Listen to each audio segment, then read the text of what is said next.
Welcome. So, chat, this is G-Man Sokol. I think I still have a little...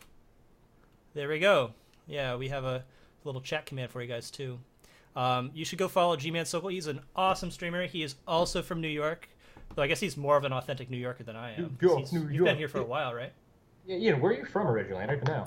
I grew up kind of all over the place. My mother's in the military, or was. So yeah, mostly Ohio and Illinois though. So Midwest. Oh, okay. Sweet. Yeah. But so G-Man is another streamer from New York, and he's a fantastic limited player. Probably streams more than I have been lately.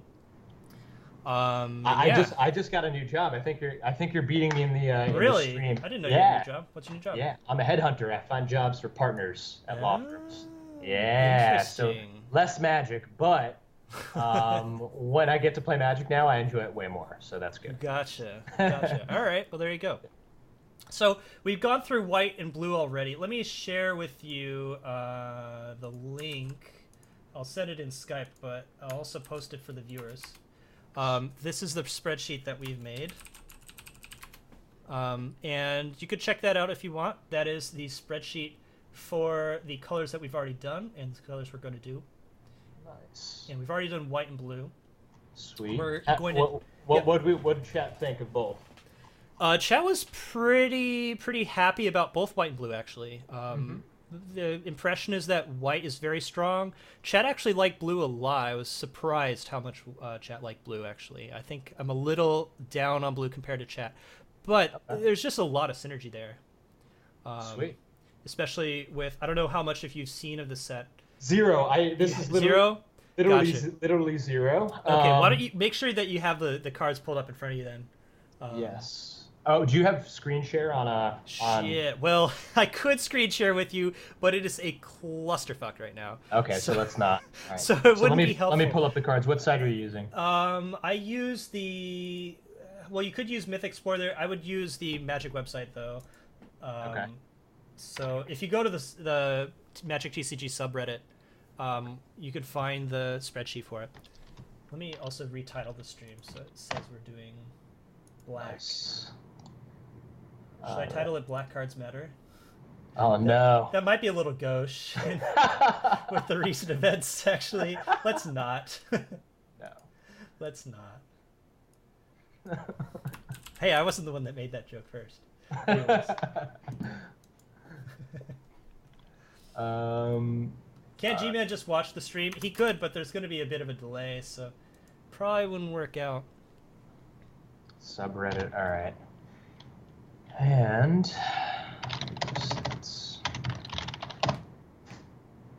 excellent.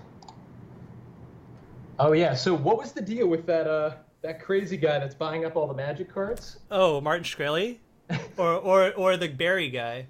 I think it was Martin, whatever his name is. That you know, the guy that's up for fraud charges and all that. Yeah, that dickhead. Yeah. Well, apparently he knows Billy the Fridge. Oh no. So Billy has brought this upon us. We can blame him. I don't know. I'm a little in the loop, but not really in the loop. He's bought apparently 5 Black Lotuses already.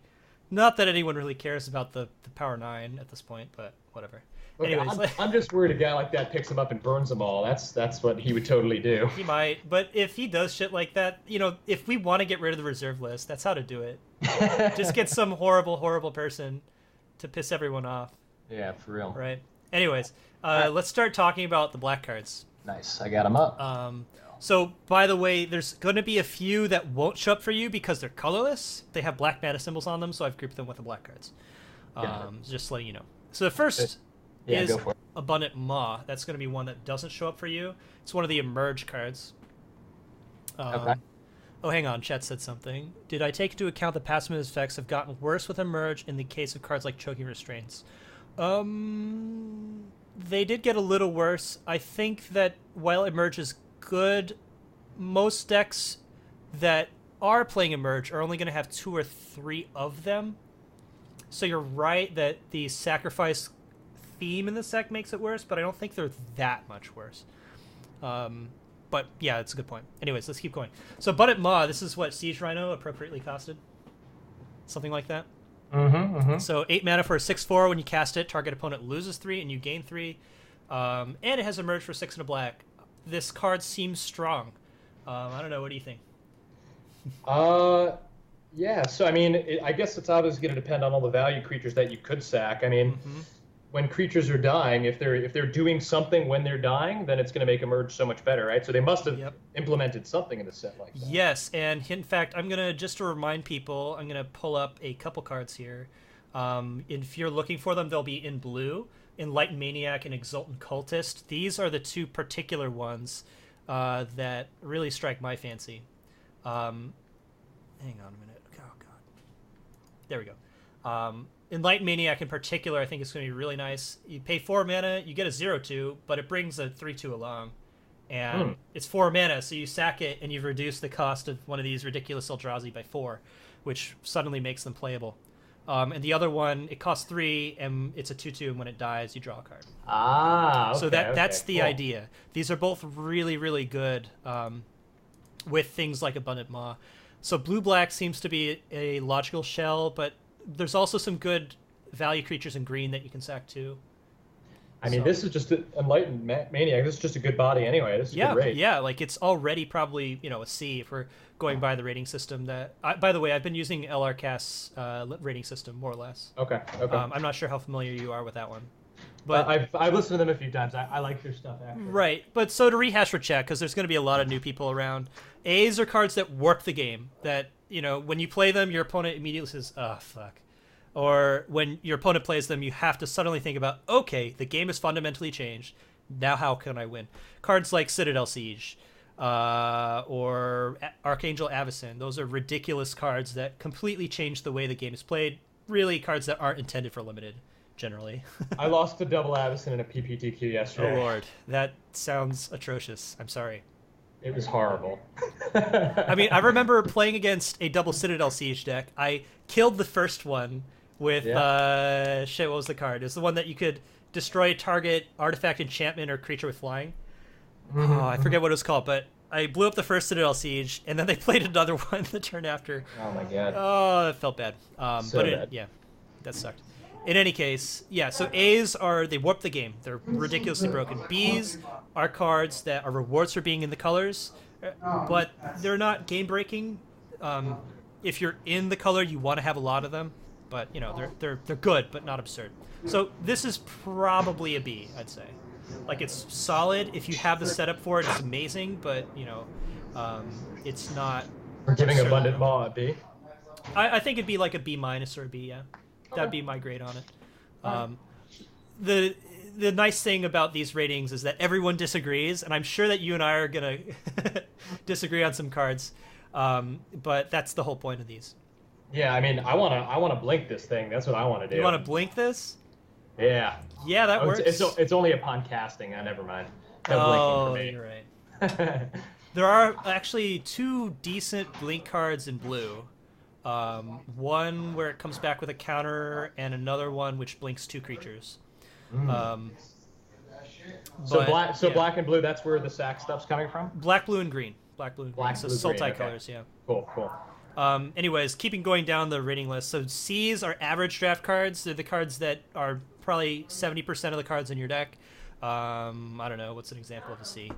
McKinney Patrol in Battle for Zendikar was a C. Average, perfectly average. Not great, but not horrible. And then D's are cards that you're unhappy to play, but you will play them sometimes if you're short on playables, or in niche situations where they're really good. So like Magmatic Chasm is usually considered a D. Cards that they are very narrow but very good at what they do can be Ds sometimes. And then F's, just don't play them. And then you never want multiple Ds, is what you're saying. You don't want double Ds. Yeah, you don't want double Ds. Yeah, generally. Generally speaking. Yeah, we could make a big black joke here, but we're not going to. Anyways, let's keep moving. This is not a D. It is definitely a B. See, this stream is good. With you here, this is gonna... Okay, anyways. All right. I gotta pull up stream. Hold on. Yeah. I spent a lot of time on this stupid overlay. I have, no Photoshop skill. Oh, I have 0 computer skills at all, so you're already ahead of me. Yeah. Anyways, So let's keep going. Abundant Maw. Oh yeah, I need to actually write it in on the little spreadsheet. Let's call this one a B minus. Solid reward, but requires some setup to be fantastic. I think that's fair. Okay, next. Yeah, so I think cost 3 if you're sacking that blue thing, that O2. That's pretty good. What's that? Oh yeah, cost 3. That's pretty good. Yeah, it is. I actually agree with you. With the right cards, this totally could be a B. I agree. Yeah. Boon of Emrakul, 2 and a black, enchant creature. Enchanted creature gets +3, -3. So sorcery speed, nameless inversion. What do you think about this one? It's good for Delirium. I like that. It's like it's an expensive deadweight. That's what I'm seeing it as. Yeah.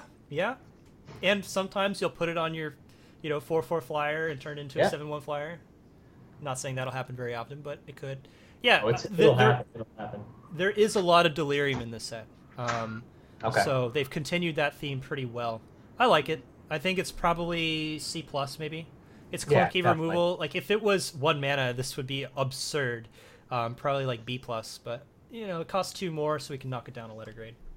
So, yeah, I mean, you also have the blue thing that just keeps something tapped, and it only costs 1 more, so I guess when you're comparing the two, the blue one's just way better. But, yeah, I agree. This C+ sounds good to me. Yep. By the way, chat, how's Greg's volume? Should I turn him up, turn him down? What do you guys think? In the past, the Skype people that I've been with, I've had to turn up their volume a whole lot. So, gotcha. Yeah, just Boon of Emrakul. Yep. Next one, by the way, is Borrowed Malevolence. 1 black mana for an instant with Escalate. Have you seen Escalate? So, yeah. No? No. So this is one of the new mechanics. I think it's in black, red, and white. I don't think it's in green or blue. But they're modal spells. So you pay 1 black mana for one of the modes, but then you could pay an extra 2 to choose the second mode if you want. Mardu modal spells. I like it. Yep. Cool. And in this case, you can either give something +1/+1 or -1/-1, or you can do both. What's the difference between Escalate and Entwine? Isn't it the same thing? Basically the same, except there are Escalate spells with 3 modes. Ah, okay. So you can double Entwine only Escalate. had 2. Yeah, okay. I think Escalate's actually better designed than Entwine slightly. But how many that escalated quickly jokes are there going to be? Too many? Probably too many. Yeah, probably. Yeah. I don't love this card. It's cheap, which is nice. And you can mess with combat in different ways. The nice thing about these is they're flexible. Chad is mentioning that it's a C+. I think it's like a C or C+, yeah. It's reasonable. Well, I think the more vanilla the creatures are, the more like power and toughness are equal. Like if there are a ton of 2/2s and there are a ton of 3/3s, a ton of 4/4s, then this card's going to get better and better. But if there's like a lot of like... It's a lot of 3/2s in this format. A lot of 3/2s. Yeah. Okay, so that makes this card worse. Because +1/+1's not going to do anything. You're still going to die to that thing that has 1 more power. So. Right. Yeah, this format has a ton of 3/2s. Okay. There are some 2/3s, but like one of the most common tokens that you can make is a 3/2 Eldrazi. So, Got it. Right, but so the fact that you can +1/+1 and -1/-1 means that you can attack a 2/2 into a 3/2, or what's a better scenario? You can block a 4/3 with a 3/3 and have the 3/3 come out alive with this. So that's not too bad, but yeah, I think this is probably just a C. Oops. Yeah, you definitely don't want too many in the deck, but definitely not. I mean, Deadshot's just better most of the time, right? Or what was the red Dead spell? weight. Kill. What's Ping that? ping. What's the red spell that? Shoot, you're right. Dual shot. Well, dual shot. like... No, I think this is better than dual shot. For sure. Well, I mean, it's definitely more playable than dual shot. I'm saying like, oftentimes you're gonna want to use the -1/-1 mode on this thing, right? Yep. Yeah. So. Yep. All right. It's not bad. It's not bad. Next, Cemetery Recruitment. 1 in a black for a sorcery. With return target creature card from your graveyard to your hand. If it's a zombie card, draw a card. So, well, I mean, it's value in the zombie deck. If you're not playing zombies, it's not great, though. Yeah, it depends on how many zombies we get. I mean, Macabre Waltz just has so many more uses because you could discard and madness and everything. Well, I don't know.